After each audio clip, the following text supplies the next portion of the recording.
Fail हो गया कमबख्त। इतनी ट्यूशनें पढ़ाई, भारी भारी फीसें भरी, कोई जिम्मेदारी नहीं डाली, हर दुख अपनी जान पर लिया, फिर भी फेल हो गए। अम्मी, अम्मी जी क्या हो गया आपको? आप उससे उम्मीदें लगाकर क्यों बैठी हुई थी? आप अपनी तबीयत तो खराब ना करें ना। अम्मी आप हौसला रखें, सब सही हो जाएगा। अम्मी आप तो अच्छी तरह जानती हैं आरिफ एक नंबर का निकट्टू, निकम्मा और बेकार इंसान है, फिर आप उसकी वजह से इस तरह क्यों कर रही हैं? अम्मी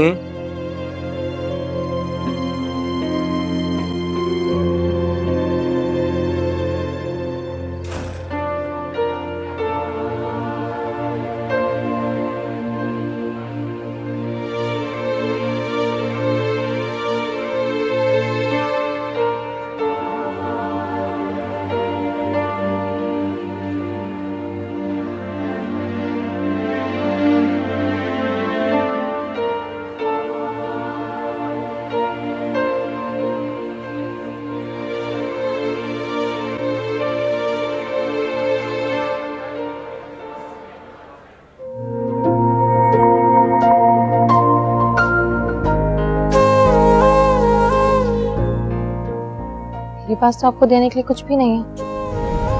तुमने तो मुझे वो दौलत दी है जिसके बाद दुनिया की किसी चीज की कोई तमन्ना रहती ही नहीं। वो क्या? कभी ना खत्म होने वाला इंतजार।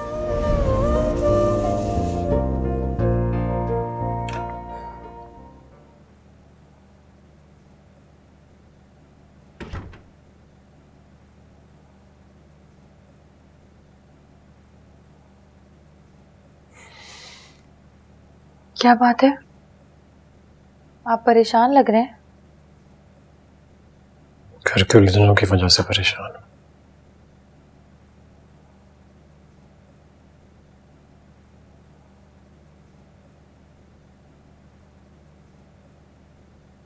क्या बात है? आरिफ फेल हो गया। ये तो बहुत परेशानी की बात है। परेशानी की बात तो है, अम्मी ने तो बहुत सदमा लिया इस बात का, और क्यों ना लें। आरिफ की पढ़ाई के लिए उन्होंने इतनी मेहनत की थी, इतनी कोशिशें की थी, बल्कि हम सब घर वालों ने। ये क्या है?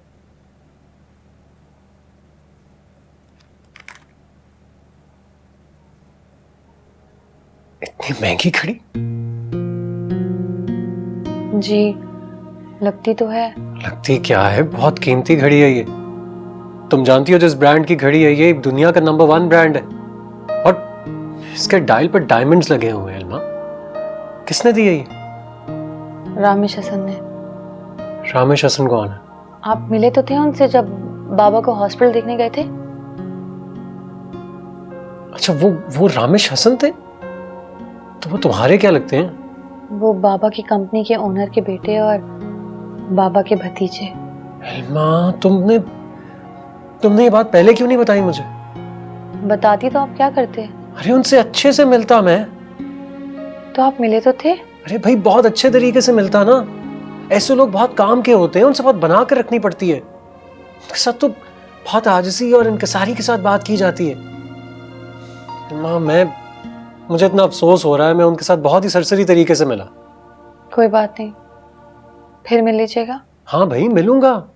ऐसे लोग तो लाइफ बना देते हैं, उनके तो आगे पीछे रहना चाहिए। और रामेश हसन जैसा खुले दिल का आदमी जिसने इतनी बेशकीमत घड़ी गिफ्ट की हो, उसको कैसे छोड़ सकते हैं हम?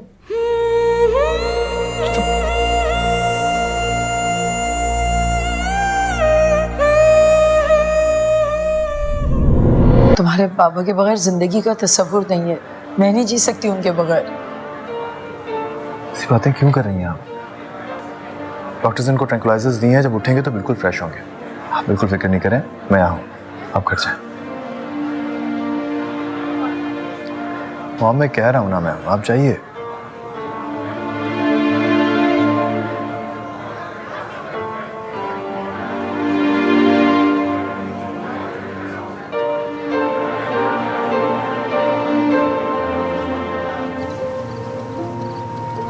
ऐसे लोग बहुत काम के होते हैं, उनसे बहुत बना कर रखनी पड़ती है। उनके साथ तो बहुत आजिज़ी और इनकिसारी के साथ बात की जाती है। ऐसे लोग तो लाइफ बना देते हैं, उनके तो आगे पीछे रहना चाहिए।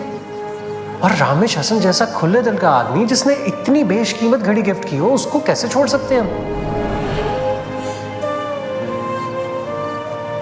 क्या जरूरत है इतना कीमती तोहफा देने की? और आपने जो मुझे इतना कीमती तोहफा दिया है मोहब्बत का, भला उससे ज्यादा क्या कीमती चीज हो सकती है? कुछ और दे दिया होता। इतनी महंगी घड़ी क्यों दी? ये घड़ी मैंने आपको इसलिए दी है कि मैं चाहता हूँ कि हर वक्त आपका हो, हर साल, हर महीना, हर घंटा, हर मिनट, सब कुछ आपके नाम। सब मेरे नाम, आपके नाम। इंतजार लहाज से।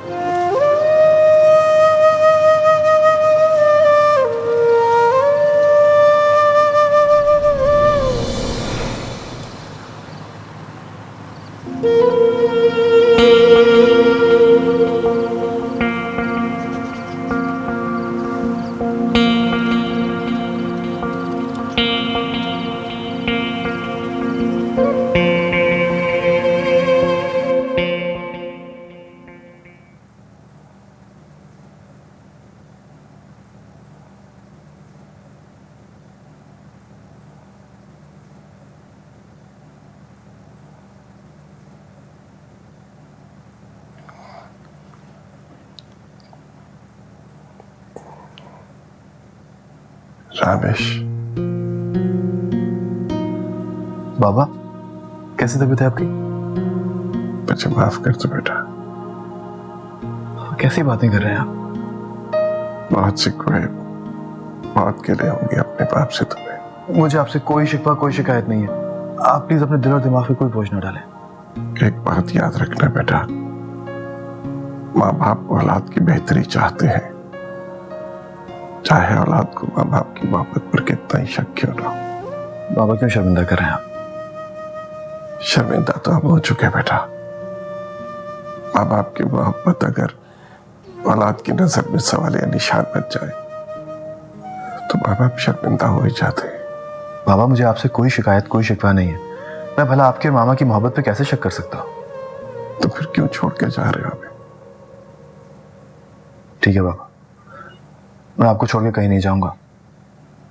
अगर मेरे यहाँ रहने से आपको खुशी मिलती है तो मैं वही करूंगा जो आपके लिए खुशी का बायस होगा। तो ये वादा करो, तुम सुंबल के रिश्ते से इनकार नहीं करोगे।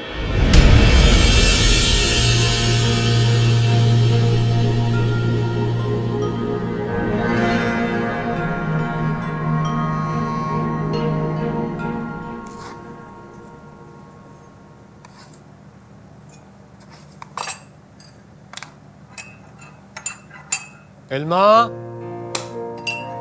आई सर बाप।